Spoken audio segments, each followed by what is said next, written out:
He said, you're gonna get on board, and we're gonna go someplace, and then we're gonna come back, and that's all. And he said, but I want to tell you ahead of time, your brain will no longer be the same.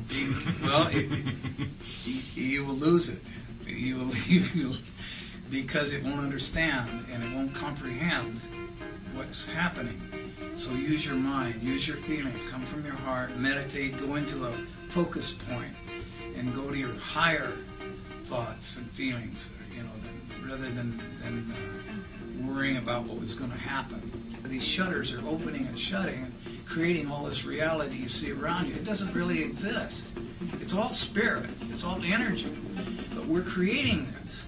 If you want to give us an intro on how you and Otis Carr came together and what your background was at the time, and bring us up to date. And how you worked with Jacques Cousteau, which is really yeah, fabulous. that's a good place to start. Okay, well, I got out of the service in '54, and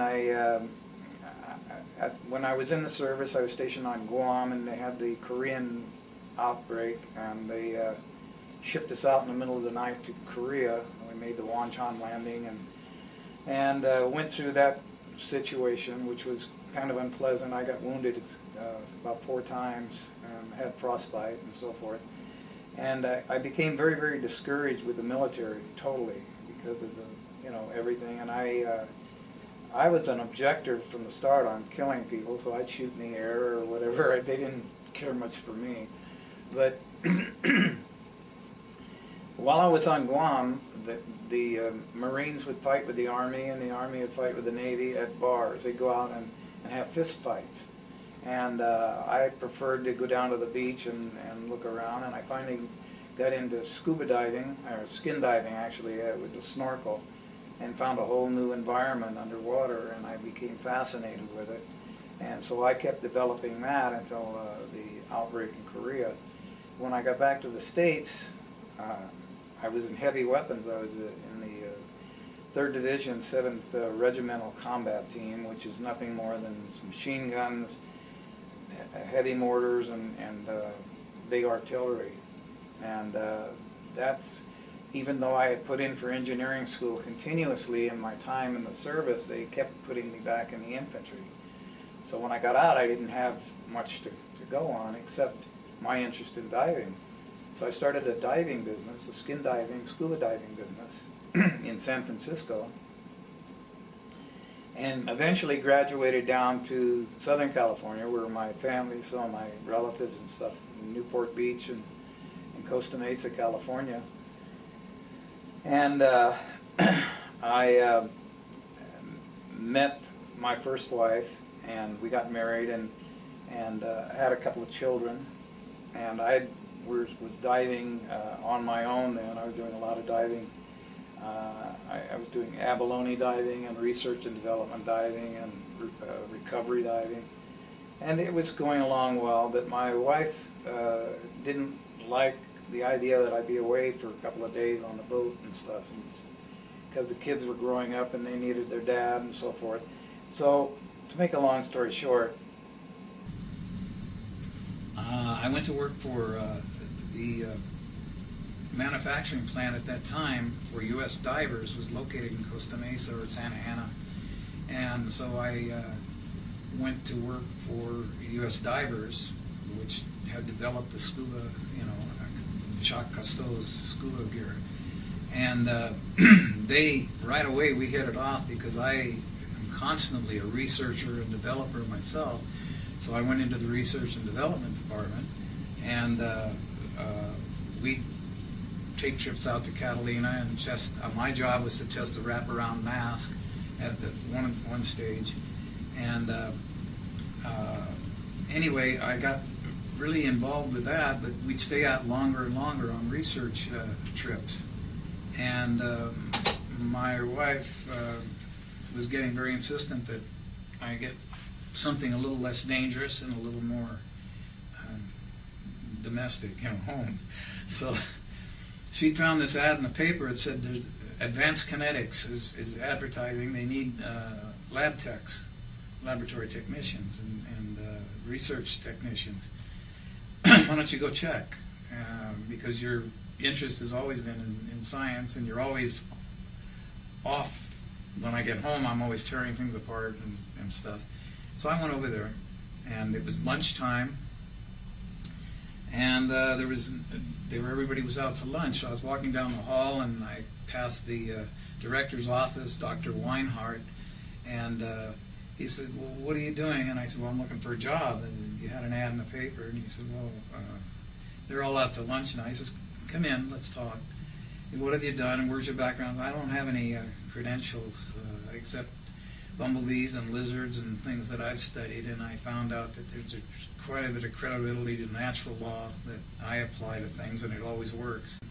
So he said, "Magnetics, you're interested?" I said, "Yeah, I've studied magnetics all my life. I love it." And well, you know, coincidentally, the guy that was working on our magnetic project just couldn't. He just left, and come to work tomorrow morning. You're going on the magnetic project. And I said, "Fine, great." So what it was I had a workbench, and there was a cathode ray tubes, you know, firing electrons, and I had an oscilloscope mounted with a camera, high-speed camera, high-speed everything, and through a magnetic field, I was firing these electrons. And he said, "Take pictures of them. The idea, your goal is to get one electron completely through the field without deflection, without it being pulled to the positive or negative." I said, "Fine, you know, no problem. It's an easy job." So I just kept taking pictures, quite extensive and expensive every day. It was about $1,000 worth of work every day that was paid for by the taxpayers for the research. And I started questioning it, and my affiliation with nature told me that they were using force. Brute force. Brute force. And it doesn't work with nature. It doesn't work with the laws of nature. So I said, you know, this is never going to work. I can appreciate this guy leaving. He got fed up. And I was getting there fast. So I went home, and I'd gone to garage sales and collected, you know, I had an audio amplifier, I had a frequency generator. I had different things at home that I tore apart a TV and got a cathode ray. I started the experiment on a small scale in my living room floor, and I set it all up and got everything the way I felt it should work. And instead of forcing the electrons, I pulsed them.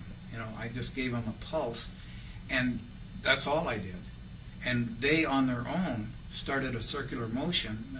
Attracted in their own pattern and how much they wanted to at a precision Yeah, and moment. they went from negative to positive all the way through to the end of the You were just feeding it back to the source. And it was, I said, my God, that was simple, because the first shot went through, and then I did many, many more, and they all went through without deflection at all. And I said, oh, I'm happy. This is going to give me a raise, maybe. So then the next experiment, on the bench next to me, they were working on levitation. Other technicians, other engineers were working. In what department were they Oh, working in with? advanced kinetics. The laboratory was huge, and we had different, different workbenches, and they were working on lasers to the moon and levitation. So there was different Government interest, of course, involved in some of the projects as well. The government was funding this. This is all government-funded research. Department of Army. I don't know.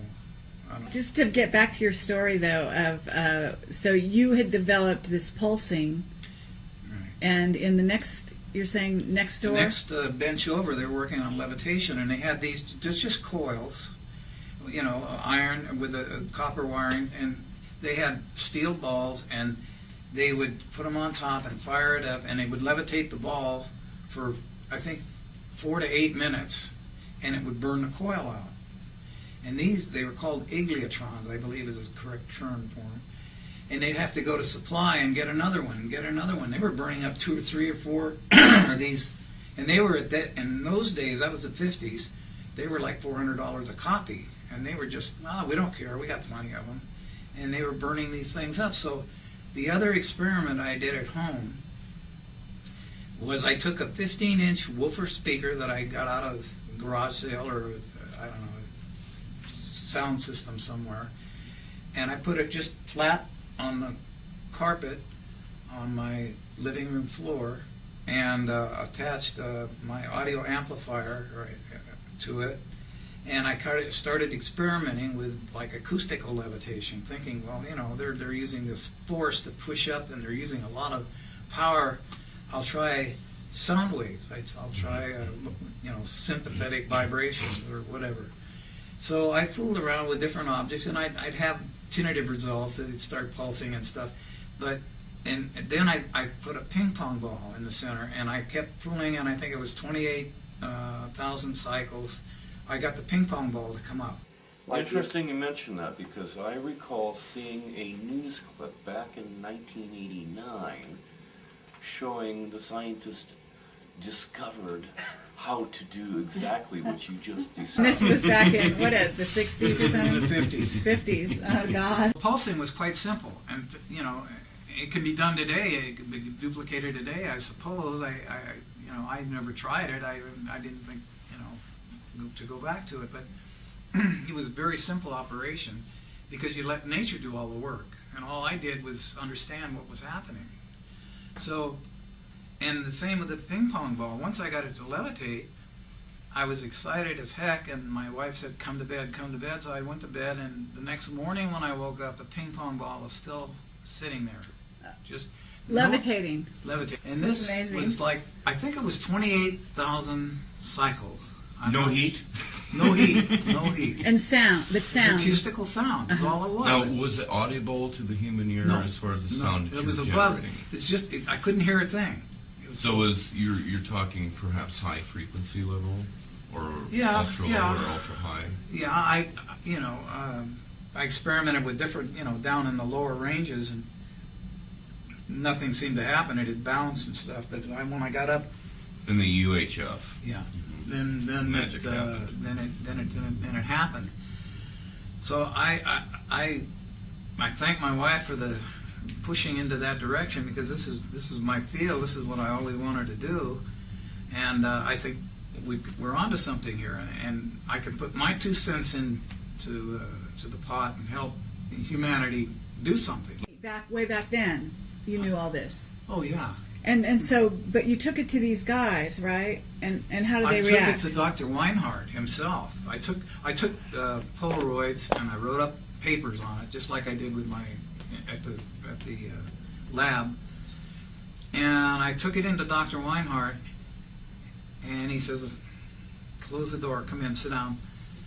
He said, he looked it all over and stuff, and he said, "Yeah, I know it's that simple, Ralph. I know that. I know that. But this is a government-funded research facility. We count on the funds to keep us going.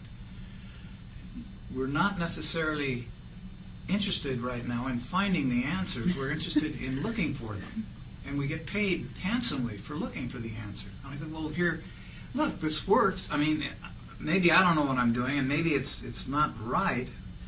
But I thought if I turned it over to the boys here, we can come together, and this is a lot simpler than $400 a copy for Igliotrons and wasting our time with the cathode, that you got set up."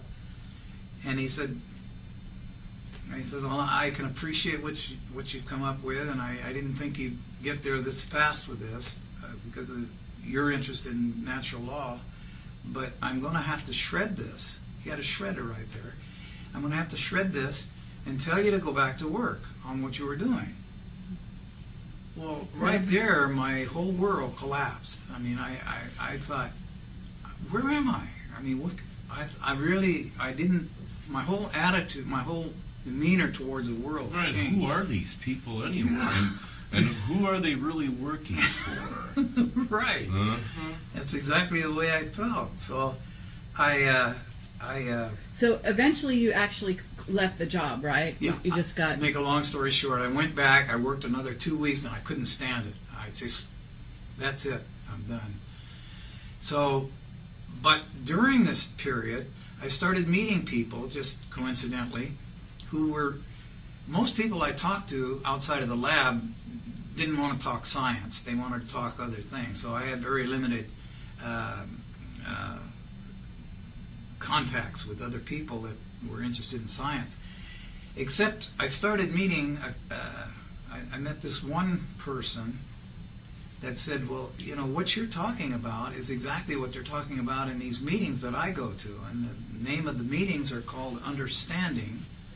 And they were developed by a person called Daniel Fry, who was in the UFO and stuff. And they want to understand more. Why don't you come to one of our meetings and talk? Well, I went to the meetings and I kind of duplicated what I just said about where I was working, you know. And they said, oh, you know, you've got to meet somebody. You got to meet Mr. Carr.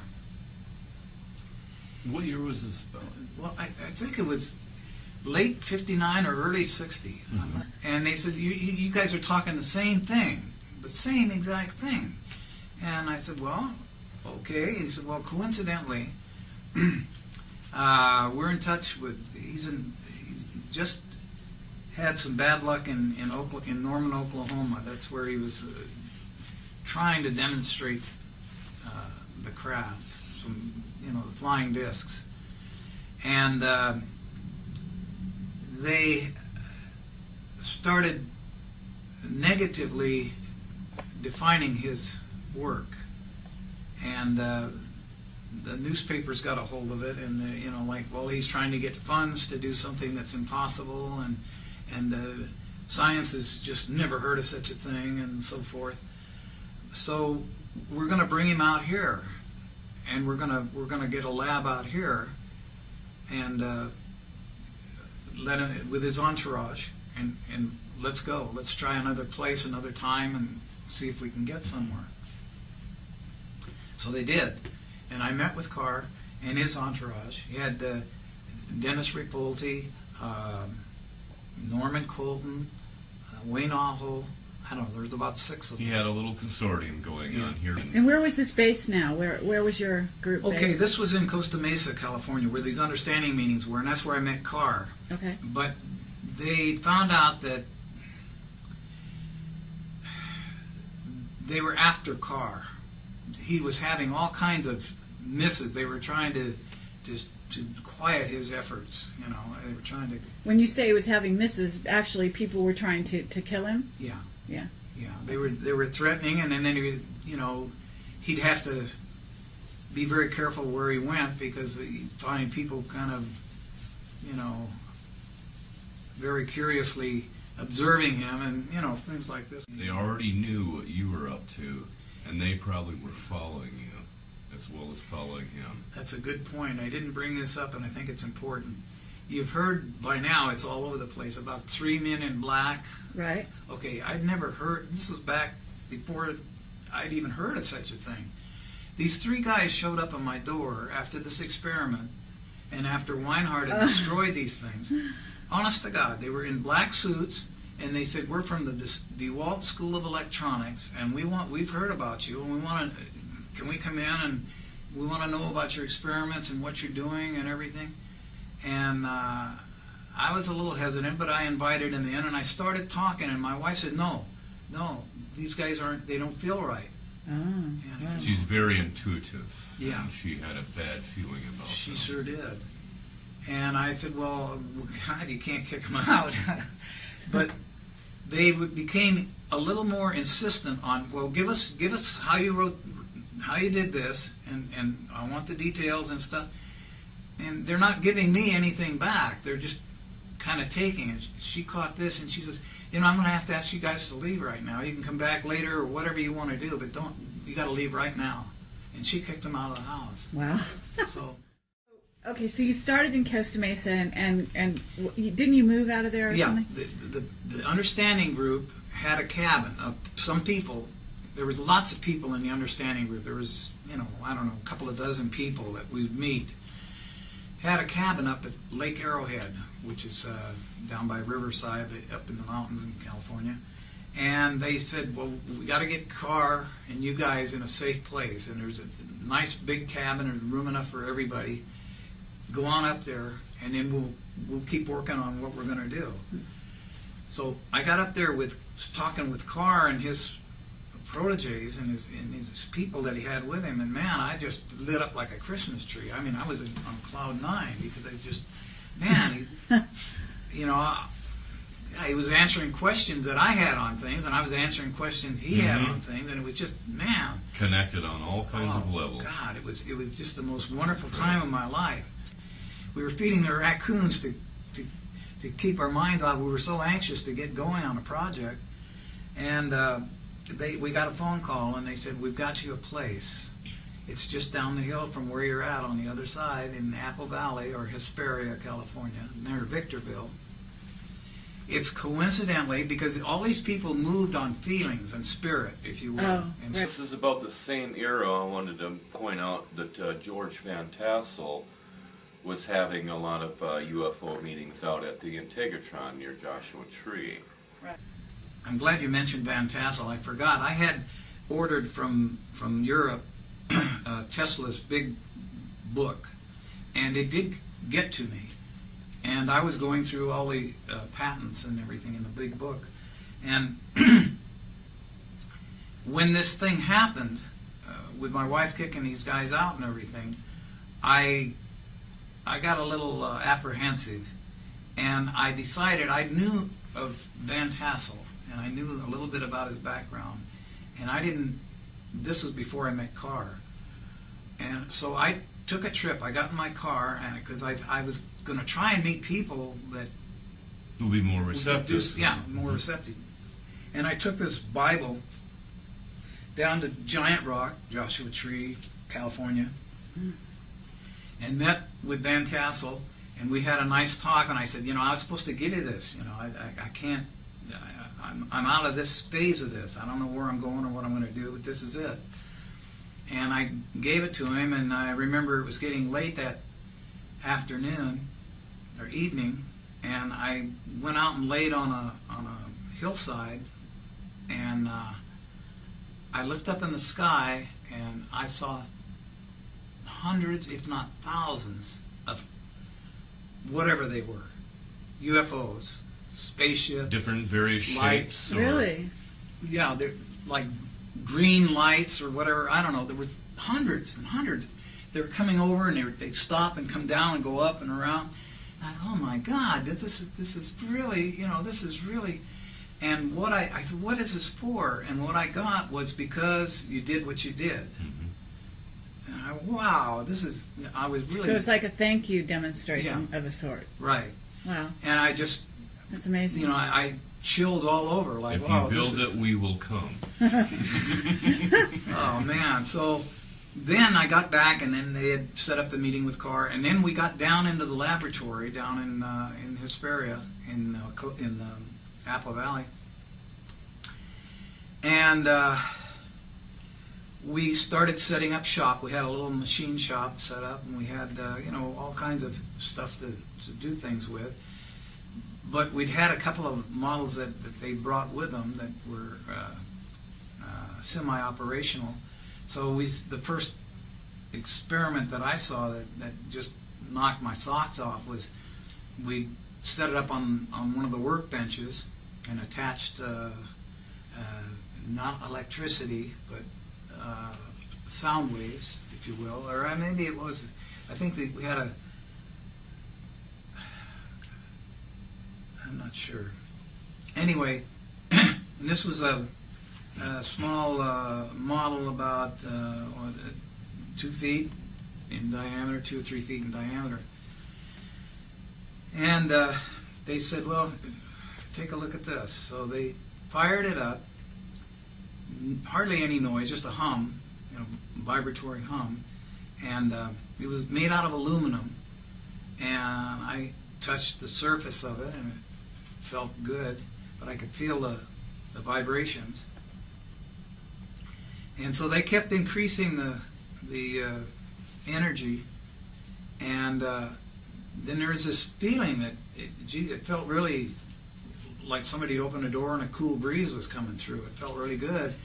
And at that time I went to touch it again, and it was like jello. It was getting soft. It was getting really, really soft, like I could put my fingers through it. Better than Jell-O because it didn't stick or anything. I put my hand in and pulled it out. Oh my like that. goodness! Like that. And what did it feel like when your hand was inside of the gelatinous material? Did you feel any? It was the same tingling that we were all feeling in this room. That we had accelerated our efforts. It's like what it was doing, we were doing. Oh, I see. So you were sort of speeding up to kind of like in sympathy to those vibrations. Exactly. That resonance that you talk about. And Carr, after the experiment, Carr, the way he briefed us on things was just we'd sit down and have a cup of coffee, and but he'd come out with this wonderful stuff that just about the laws of nature and how they are. That is our whole essence. And if we ignore it, we're in trouble. You've got to understand these laws and how they work for anything. If you want a comfortable life, a good life, a happy life, and especially if you want to get anywhere in technology, you can't use brute force. And I had told him about advanced kinetics and everything, and he kind of laughed and he said, no. He said that he told me a lot. He worked with Tesla, and he'd known, him for a while and worked with him. And I guess by now you already know about the story of Tesla going to J.P. Morgan and when he showed the wireless tower how to transmit power wirelessly, and he says it's a real good idea, but how are we going to stick a meter on it? Yeah, exactly. The essence of we are in control is really astounding, and he definitely sent the message. No more, he said, if we go your way, Tesla, we'll have no more copper mills, no more lumber, these trees for telephone poles and wire. And he said, well, that's the idea. You can stick a pole in the ground 30 feet and 30 feet, and I'll show you. We can get electricity anywhere. It's all around us. We're living in it. And Morgan said, no way, Tesla. There's no money in that. J.P. Morgan, from what I understand, was also one of the first... one of the pioneers in the military-industrial complex. He was the man, and soon afterward, he pretty much picked up the bat phone to the Washington and said, "Hey, we got this loose cannon on our hands," and the implications of the conversations pretty much took care of burying Tesla from thenceforth.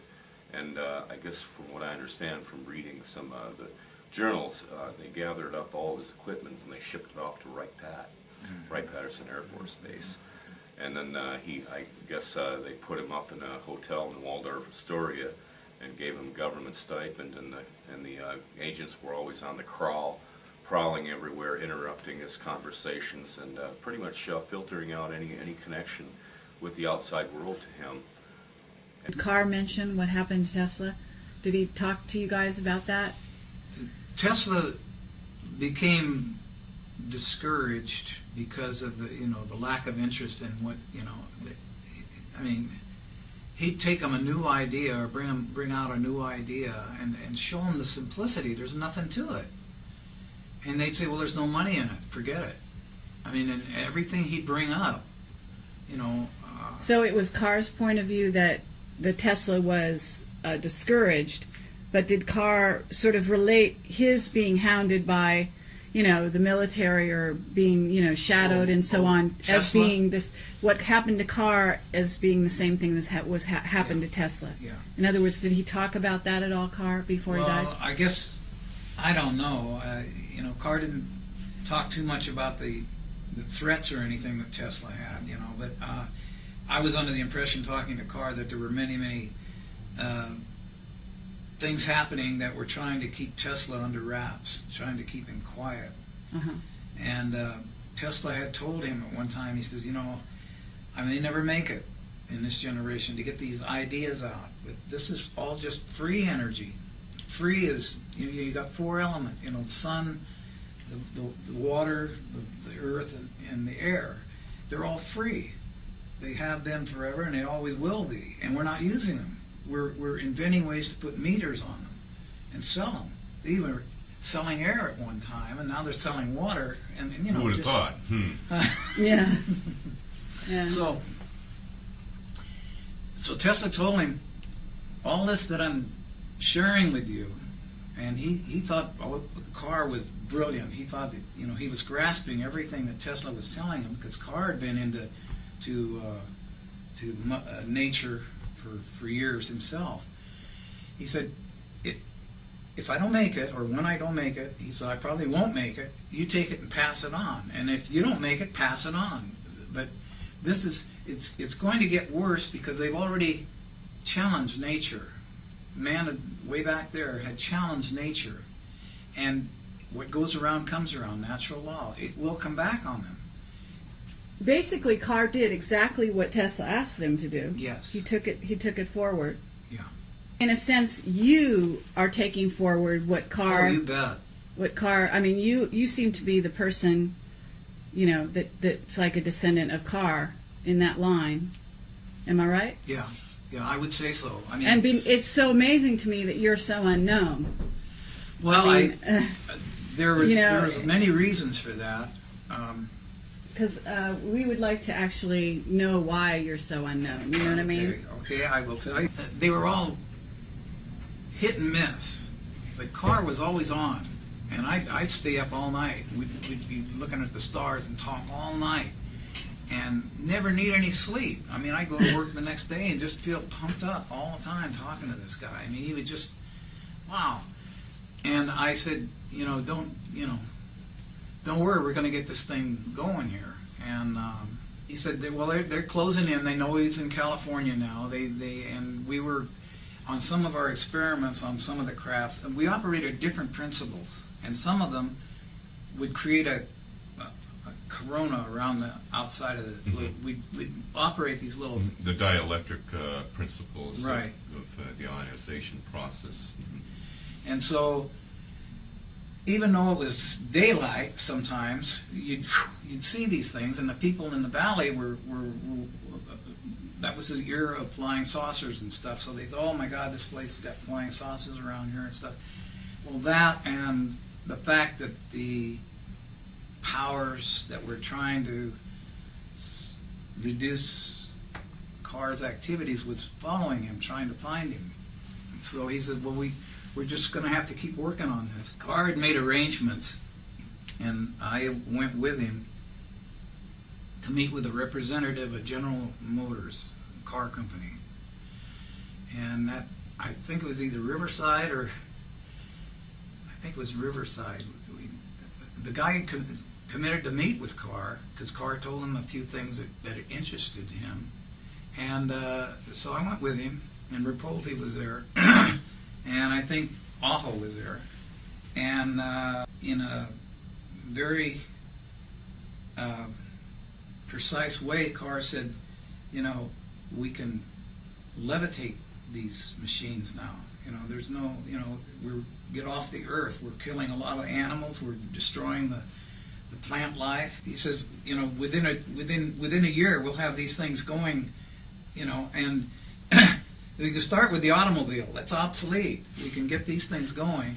And then homes, and which is my interest. I've always wanted, why not? Like the Jetsons, for instance, floating homes, and then maybe cities, and then maybe, countries. Who knows the end of it? But this guy got real aggressive and said, you put them up there, Carr, and we'll shoot them down. That was his words. You put them up and we'll shoot them down. Wow. And I was flabbergasted, like, well, why? What? Mm-hmm. He says, well, you're advocating an energy field that that there's no money involved. We can't, We have no means of controlling it. It was his premise here, right? No doubt. Because you're pulling energy out of the air, which is all around us, and using that to transport or teleport or whatever. So he basically, you guys just walked out of there and said, okay, what did Carr say? Did he say, okay, I won't do it anymore? Or did he say, what did Carr say? I'm just curious after that. I don't remember his exact words, but it was very sort of a humble. standoff. It was very good the way he said. Oh, it to really? this guy. Yeah, he said, he says, it's only a matter of time till it comes back and you can't stop us. You Yeah. can't stop it. It's here, whether it's here today or tomorrow. It's here, and it's rapidly approaching the point where it has to be, not want to be, but has to be. And he said, "I'm sorry you don't, see our point, because we were willing to work with you. You could fund us, and we could show you what we could do." And the guy wasn't interested, so we just left. And that was another acquaintance that I had with the system that we live in. I mean, I could never accept. We went back to Apple Valley and said, let's get the 45-foot craft going. Let's have people on board. Let's and we'll document it, and we'll have the proof, and then we'll find ways. And we had the understanding group finding ways to let people know what we were going to do. We're going to have live demonstrations eventually. Make a long story short, we went through stages, and we finally got to the big craft. There was actually two of them, but there was the one craft that we were ready to try and experiment with. And how big was that again? 45 feet Okay. diameter.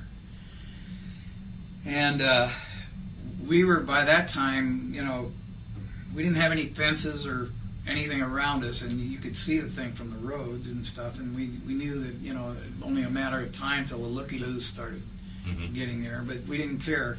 We knew we had to do something because now General Motors is going to go tell whoever what we're proposing, and it won't be long before they find out what we're doing. Well, he says, "Come on, we're going to go." He got us into the briefing room, and he told there was three of us. And I don't remember who the other two guys were now. It wasn't Rapoli, it wasn't Colton, it wasn't Aho. But there was three of us, and he said, "What you're going to do, you're going to get on board. We're going to go downrange." We had a 65-mile range in Apple Valley, and where we eventually wound up was about 10 miles, I think, downrange. He says, "You're gonna get on board, and we're gonna go someplace, and then we're gonna come back, and that's all." And he said, "But I want to tell you ahead of time, your brain will no longer Be the same? You will lose it. You will because it won't understand and it won't comprehend what's happening. So use your mind, use your feelings, come from your heart, meditate, go into a focus point, and go to your higher thoughts and feelings, rather than worrying about what was going to happen." So he said, "It's going to be a strange experience for you, but it will happen, and we will document it." And so we got on board, and what it was there on board, it was just a small, like a crystal ball in the center. It wasn't actually in the center, it was off center a little bit. And it had I think it was a laser, I don't know, but there was a white light coming up from the bottom of it, shining up through it. And it just beautifully broke the color spectrum into, like, from infrared, red, orange, yellow, all the way around 360 degrees. And to anywhere you wanted to go, any degree you wanted to go in the color spectrum was there. I said, "Boy, that's beautiful." And we'd been briefed on it, but I didn't, until I saw it, I didn't realize, what was going on. He said, "Okay, just relax. We're going to go to an area that symbolizes." He used to use symbols a lot. I mean, he'd say, talking is useless. You have to use higher than talking is symbols, is to reach the mind. Taking in pictures. In pictures, right. So talking is, in fact, off the subject for a minute, when I used to read a lot, one of my greatest people was Khalil Gibran, and he wrote the book The Prophet, and in there he said, one of his sayings was, "Half of what I say to you is meaningless, but it's necessary so that the other half may reach you." And I thought, "Oh, now I get it, that you have to come from the soul or the heart, or it's no good. It's just going around in circles. There's something about choosing the blue spectrum in order to, with your minds? Aquamarine. Aquamarine. Aquamarine. The car, we were in touch. I don't know if we had walkie-talkie. I don't know, but I remember we were in touch. Uh-huh. And he said, okay, we're going to Aquamarine. That's over there. And hang on, boys, let's go. So we sat there, and I'm just doing this from memory. And So you're all collectively focusing the same collective thought right on to feed this Aquamarine. energy in a center of a focal point, which was this ball. Right. And this ball then started just closing down and focusing on Aquamarine. The whole thing became Aquamarine. And I said, my God, this is, how did he do that, you know? And he told us later that we were a part of it doing it because we were focused on it. And I said, this is There's great. this biofeedback mechanism, a synergistic. Yeah. So we got focused on it, and then I was waiting for the thing to move now, and nothing seemed to happen. Nothing, you know. And then Carr said, "Okay, boys, get out of the craft and see what's going on." Well, didn't it work, or what happened? He said, "Come on, get out of the craft." We got out, and we were downrange 10 miles where this Aquamarine area was. And within this whole process, you're talking about probably a few minutes. oh, yeah. You know. Yeah, I'll get to the timing in a minute on it. But so he said, all right, pick up rocks, put them in your pocket, take some grass or whatever you can find, some tumbleweed, whatever you can find, and get acquainted with where you're at. Because when you get back, you're not gonna remember any of this. I mean, that was the gist of the whole thing. So we did, and we got back on board, and then we were back. And we got out of the craft, went into debriefing, and said, well, what happened? You know, we thought, it didn't work, did it? He said, you don't think it worked? Check your pockets. And so we checked our pockets, and here's these dang rocks, and I had grass stains, I had everything, I said, oh my God. But did you have you didn't have memory of No this? memory. Oh, amazing. No memory. Your memory was... Right. No memory at all. I remembered later being there and picking up the rocks, but then it was just like Like it was a dream or something. yeah, like it was a dream. Exactly, like you advance your imagination to a point, and then you'd forget about it. Wow. And so I thought this is the most incredible experience I've ever had. And he said, no, it's simple. Your brain is there to operate your body. You're in a vessel here. It's an illusionary vessel that people don't realize because we're creating it in microseconds. From 1 second to the other, these shutters are opening and shutting and creating all this reality you see around you. It doesn't really exist. It's all spirit. It's all energy. But we're creating this. And he was blowing us away, and he said, but your brain has a capacity limit. It goes to a certain point of its responsibility, and unless it's in touch with the mind, unless it consents to be in touch with the mind, which The is higher mind, really. well, yeah, that's the mind of all of us because we're all one. Uh-huh. Unless it gets in touch with that, it doesn't know what's going on. Am I to presume that at that moment that you had that flight of that 10-mile distance, your brain was being stretched like a rubber band, but when you went back faster than the memories of the experience could come back, and your brain could realize it. Yeah, something like that. I don't know, days later or months later, you could remember, like you said, picking up the rocks then. Yeah, but I don't remember any movement whatsoever. I mean, I don't. You don't remember the like craft moving, or you don't move I'm your sitting body here, moving. And the ball turned to Aquamarine, and they said, get out of the craft. We got out, and there was motion there. I don't remember too much of that, but I remember it being outside. And then I guess we got back in and back to the base. But to us, it was at least 15 minutes. Normal time. Normal time, yeah. I figured, we'd be gone about 15 minutes. So there's a time variation Yeah. going on here. So And Carr explained it. He said, like, Well, it's simple. People don't realize that man, in a sense, created time. Time doesn't exist in essence. It does when we create it, and we have a beginning and an end to something. We call that time. But it says, in a greater reality, there is no time. And what?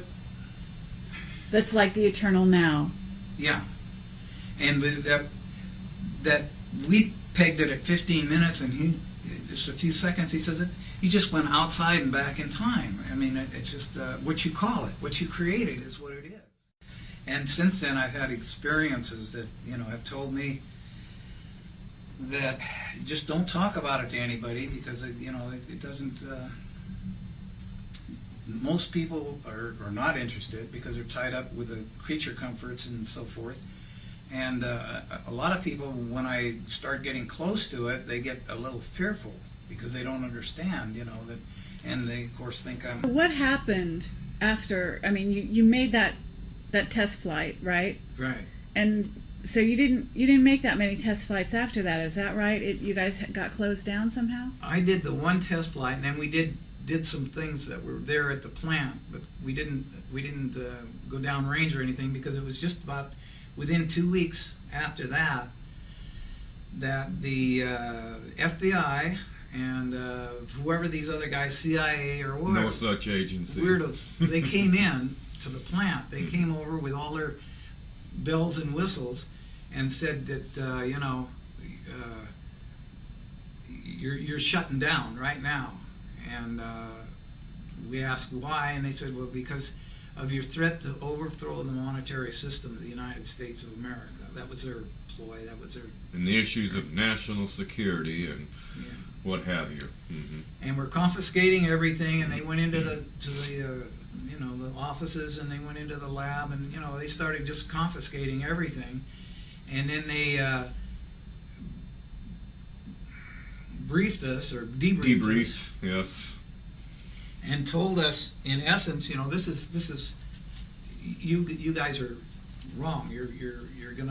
You're attempting to overthrow the monetary system. and this is what we're going to do to you if you don't cooperate. Sign here, here, and here. Well, did they have you sign something? No, I didn't. I don't remember signing anything. And what about Carr? Yeah, they might have had him. He got really, really. His health started going fast after that happened, and I don't know. So I don't know. So you were working on this night and day, pretty much at that point. Right. So you guys disbanded based on these people coming in. Yeah, and they said you're no longer allowed to. On no uncertain terms. No uncertain You will terms, cease and and desist. we're watching you. And So what did you do then? What did you do? Did you just go home and did you try to work in secret at all at that point, or anything like that? I tried to do it on my own, which I found out you can't do it. You got to have other people. So you and Carr, did you stay in touch after that? Well, they told us not to, so I, through understanding, I was in touch with Carr, and I said we'll get together again. But he was really, he said no, I don't think we're going to make it this time.